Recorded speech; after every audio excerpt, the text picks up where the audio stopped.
OffBeat Sports Podcast presented by Celsius. It's been a tale of two seasons for the Boston Celtics.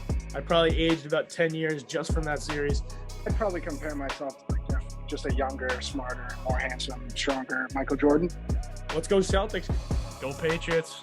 These are guys who, when you give them a bowl of Cheerios in the morning, they finish every last drop of milk. Absolute clown over here.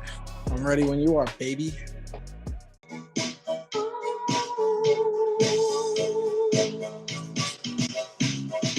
Last Christmas, I gave you my heart, but the very All right, everybody. Welcome back to the OffBeat Sports Podcast. As you can tell, we're a little bit in our feels with the Christmas music today. We're still in the Christmas spirit, but a little bit different because of how the Patriots game this week went. So, as you can assume, that's what we're going to be talking about. We're going to be talking about that final play a lot, kind of trying to figure out what the hell happened, why we lost that game. But again, like last time, we'll start it off with a little Christmas icebreaker. Yeah, please do, because I've never not wanted to talk about the Patriots more in my life. Yeah, so Harry, favorite Christmas tradition? We'll go with. Ooh. So I mean, I know a lot of people call it White Santa, but I mean, it's White Elephant, right? Yeah, well, yeah, sorry, White Elephant. Yeah, White Elephant. But Yankee Swap. Like I love the Yankee Swap's electric. Yankee Swap is fire. There's always one person who just gets like a terrible gift, and everybody else is like decently satisfied, and I love it.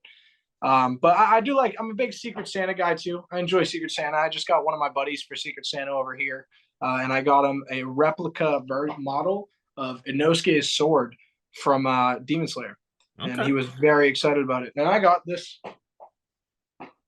electric blue PS5 remote. Hey, there you go. Which I had been asking for. Yeah, you guys have a solid Secret Santa. I may have to come down to the barracks. It was good. It was good. I'm not gonna lie. Yeah. All right, my personal one.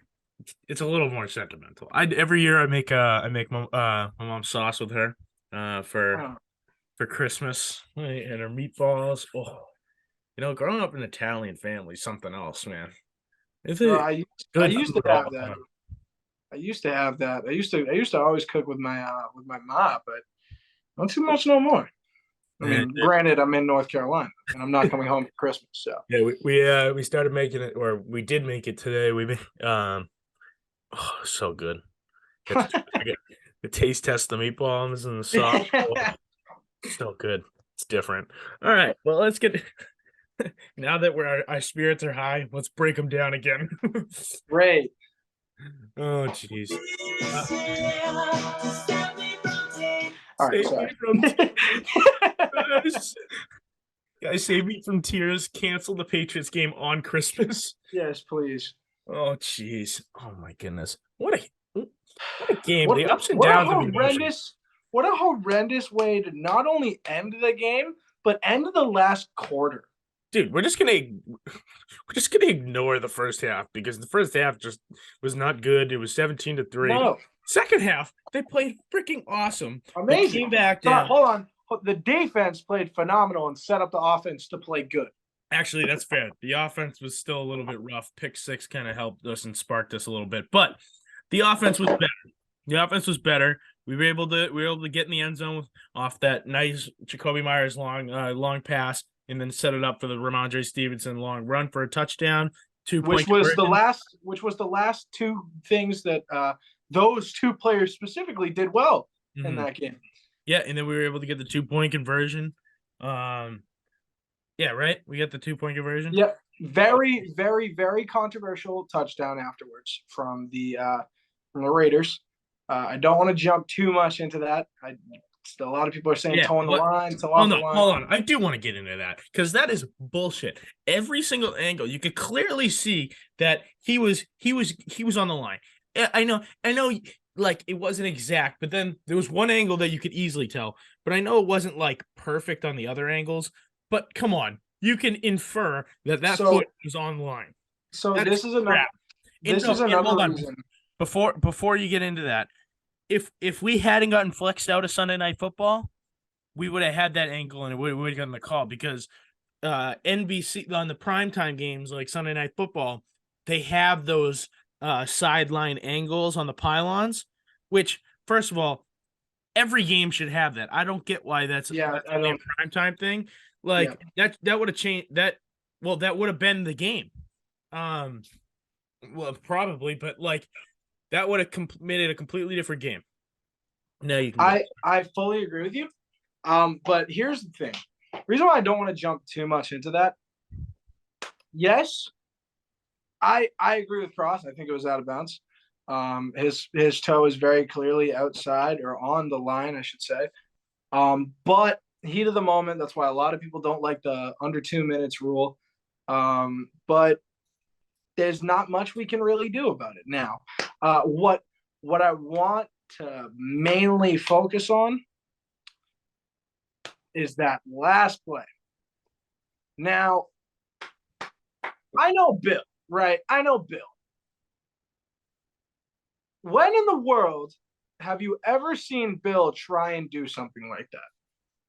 It makes no sense. And I have 3 culprits to that. I have 3 people to blame. Ramondre Stevenson, Jacoby Myers.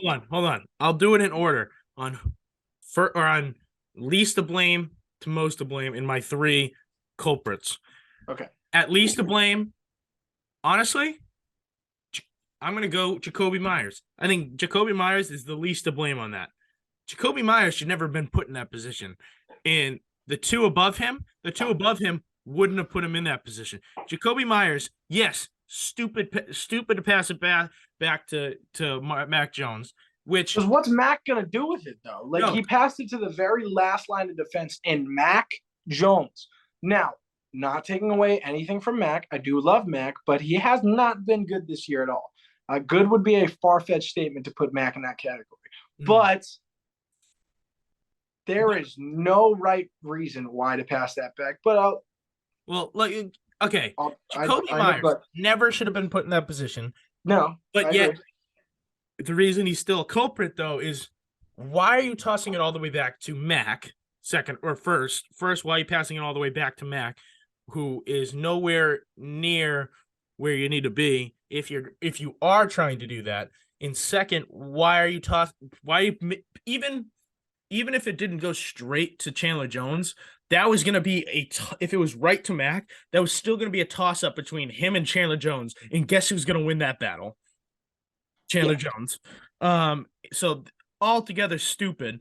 But he shouldn't have been in that position. Hence why he's 3rd on my culprit list. Number 2 on my culprit list, offensive coordinator. First of all, 1, why didn't you drill in their heads? Go down with the ball. 2, why are you running a draw play if you're going to run out the clock? If you're going to run out the clock, just take a knee. Just take a damn knee. Then you're guaranteed overtime. Or if you want to take a shot, or just throw the damn ball. But they didn't want to take the shot. They wanted to run the clock out. Don't even risk, because even if Ramondre was just running and fumbled and they ran it back, we would have been screwed. Like, don't even take the risk. Just take the damn knee if that's what you wanted to do. So that's why they're number 2, because they shouldn't have. They're in direct control. And number 1, Ramondre Stevenson. First of all, the reason they're calling a draw play is to run the clock out, or unless you could end up breaking free somehow in some freak thing. That was why they called draw apparently. But your goal is get it to overtime. Why are you putting Jacoby Myers in that position? Because just go down with the damn ball. Like, it's common sense. Just go down with the ball. And that's why he's number 1. He put the whole team into that position when he should have just went down. And those are my 3 culprits in order of most guilty to least. See, I love being a supporter for the whole it's not Mac's fault. It's not Mac's fault. Everybody stop blaming Mac. Mac isn't the problem. Mac Jones. The reason why so many people blame you and doubt you is because you don't take charge of your offense. You are the quarterback, the last line of defense, and the first to start the play. Actually, I'll put him at 4th as least to blame, but still on the culprit list for getting absolutely bitched by Chandler Jones. That's fair. But dude, you're going to put up a better effort to tackle that dude. That was god-awful. Here's my Get thing. absolutely stunned by him. Sorry. You're good. You're good. Here's my thing with that, right? You are the quarterback. You're the first to make maybe not the first to make the yes or no's, but you're the last one to agree. You take charge of the offense.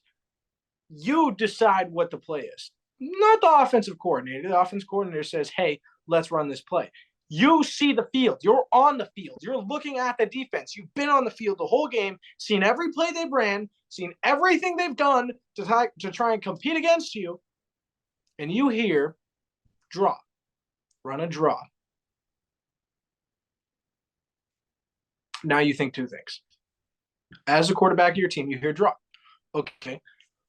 Run the clock out. Sure, that could be one. Or take a shot. What was it? It was how many seconds were on the clock? It was like 9. Here, hold on. It's something like it wasn't a ton of time left. It was there's 4 seconds on the clock. 4 seconds. Mac Jones. Just take the damn knee. That's not his fault though. Like he's gonna listen to what the coaches say, but that's the problem. That's the problem. What makes a good quarterback, not a good what makes a great quarterback and a great leader is to know when your leaders are telling you something that you shouldn't do and do otherwise. Learn from your leaders' mistakes. You've seen this. You've been in these games. You're 7-7, and you're playing these games and made these same mistakes because you kept following their lead, and you're in this situation again. Hold on. Not like I'm not defending Matt. He had a terrible game. Fucking awful game. He's had an awful season. I don't think the calling of that play was anything close to his fault. I mean, his like when he's getting that play call, he's like, all right, we're just running out the clock. I just have to hand it off to Stevenson, and he's just gonna go down. I mean, like if Stevenson had just went down, nobody would even be like, being like, oh, Mac didn't change. Like that's like. That's not Mac that play call. That's on the offensive coordinators, but it is his fault for getting absolutely pitched by Chandler Jones. Here's the thing, though. Here's the thing. Matt Patricia he didn't even actually get a good attempt at Chandler Jones where Chandler he just ate his hand and fell to the ground. That was it. But here's the thing, though. You're Tom Brady. Matt Patricia tells you to run a fucking draw play with 4 seconds on the clock, 24-24.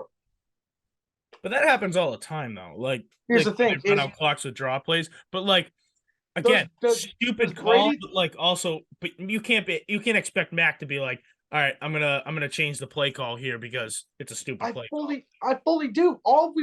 We've seen just how bad the offensive coordinating is this season. We see how freaking terrible the offense is. We've been asking and wanting Mac. Audible to a QB kneel.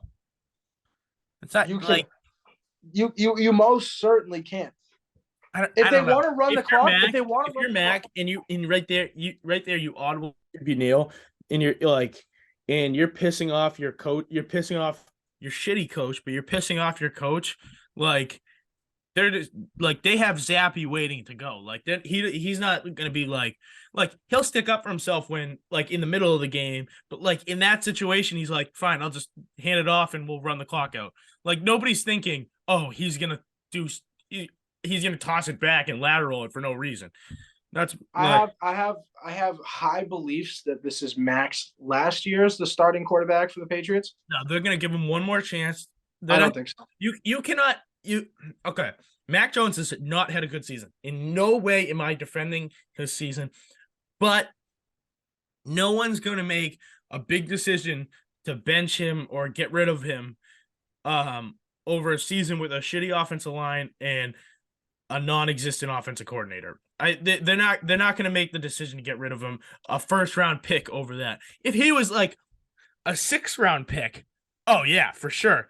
But a first-round pick where you invest a first-round pick in this dude, there's no chance in hell they get rid of him over a season with a shitty offensive line and a shitty coach. Like you saw what happened with Jalen Hurts was not good last year. No. Like he was serviceable.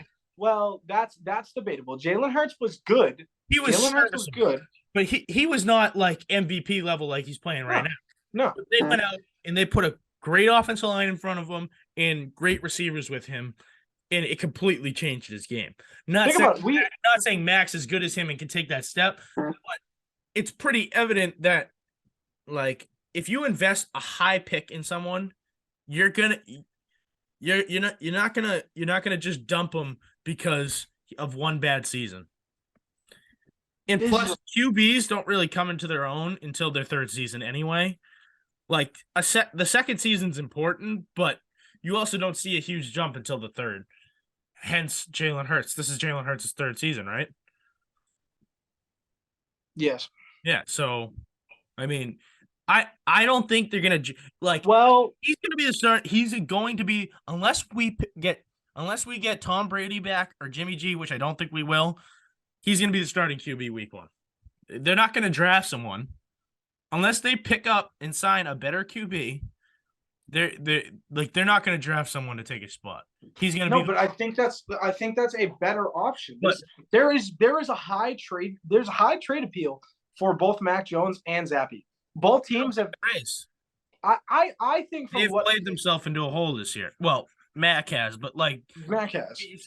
Still, nobody's gonna be like, I'm gonna trade a bunch for Bailey Zappi. I don't think it's a bunch, but there is value, and I think it's worth consideration. Worth trading Zappi for like a 4th round pick? Yes, absolutely. Think about it. We got him 6. They'd probably get like a 5th round pick for him. If we got a 4th, we drafted him 6. We drafted him in the 4th, right? No, we drafted him in the 6th. No, 5th. We drafted him in the 5th. But like, I don't know. I think Mac, unless they get Brady back, Mac's going to be the week 1 starting QB. Mark my words. But we're getting a little out of hand here. Okay, I'll summarize that. I'll summarize that quickly. I do place a decent bit of blame on Mac because Mac has shown his frustration with the offense, shown his frustration with the calls, and saw a bad call and decided to stick with it again. And I think at some point as a leader, you need to show confidence in yourself and confidence in your team. But main person to blame 1,010%, Ramondre Stevenson. I think he's had a fantastic season. Mondra has been playing phenomenal. That was a terrible misjudge. Terrible play, or not play call. Terrible decision. You don't do that. We're not going for Minnesota miracles right now. And then Jacoby Myers seen the ball in his hands, was like, oh shit, this is what we're doing now, and threw it. Yeah, that's why Jacoby Myers is lower on my list. But like I have a hard time putting the call of that play on Mac because I mean, what is he supposed to do? Like, come on, like that's not in nobody's mind did they think we're gonna fumble this right here. Like, if he hadn't fumbled it, not a single person would even be thinking of criticizing Mac for that play. Dude, I wish I was a fly on the wall for the huddle to hear what they fucking talked about before they walked over. It clearly wasn't drilled in their minds. Go down as soon as you like. That's what I'm saying. I really hope which isn't Mac's fault. It's the offense coordinator. Like, yeah. I mean, even as a football player, you should know that. Hence why it's Ramondre Stevenson's main fault. But somebody should have said at least once, go down. Like, go down when you get the ball. But I think we've kind of tackled the whole Raiders game. So, final thoughts, Cross. The season's over unless they upset a couple. They need to win at least 2 of these last 3 games if they want any chance at the playoffs. Not going to happen, but I think we'll win 1. Which the only saving grace here, which I don't think is going to happen. I'm not like trying to be like I've kind of given up, but the only saving grace here, I think we can beat Miami. But if we win that game, but the Bills may be locked in as the 1 seed by the last game of the season. And they may be like, all right, maybe it's time to sit some guys, don't get anyone hurt for the playoffs because of how many injuries there's been this year. And we may be able to steal a win against them but I doubt that's going to happen just because we beat on the Bills so much over the years. They're just going to want to win. I think we go 0-3 to finish the season. My confidence and my enjoyment watching the Patriots play have both plummeted. Absolutely plummeted. After like game 4 Game 4 and beyond was just, this is going to be a bad season. And here we are. On top of thankfully, if the Colts didn't drop a 33-point second half upset, we would be the talk of the town right now, and we pretty much already are. But that is, yeah, there goes my hope for the Patriots right now. I'm really, really, really hoping for some new coordinators, I think we need to go into full rebuild. Our team, what we have right now is not full rebuild. We got a strong team other than the offense. Defense stays. I'm saying that entire offense needs to be looked at. Entire offense. I think it all changes with quarterback and play calling, and I think the play calling will help the quarterback. Offensive line is huge too. Which I think you can tackle in the draft, and then I think kind of dump a couple of the receivers and bring. Which we drafted a offensive lineman with our first pick. It's been pretty good. It's guys you thought you could rely on that have been bad. But let's wrap it up. To end it, I want to know what's your favorite holiday treat, like whether it be a kind of cookie, candy, anything relating to the Christmas time. I was gonna say, you said holiday. I was thinking pumpkin pie for Thanksgiving, but I mean, pie is. Pumpkin pie is Thanksgiving. That's a known. Well, yeah, me too. But Thanksgiving pumpkin pie. It's definitely more of a Thanksgiving thing. Yeah. Gingerbread house. Can't go wrong. Can't go wrong. Gingerbread house? Of course I do. Oh, I'm so bullshit with with trying to keep it together with frosting. We just glue. We get one of the pre-glued. Dude, nah. The way you're supposed to do it is have it be an absolute train wreck to look at, and then eat it after it all falls apart. Dude, have you seen my 1 year when we do like a contest every year with my mom's friend?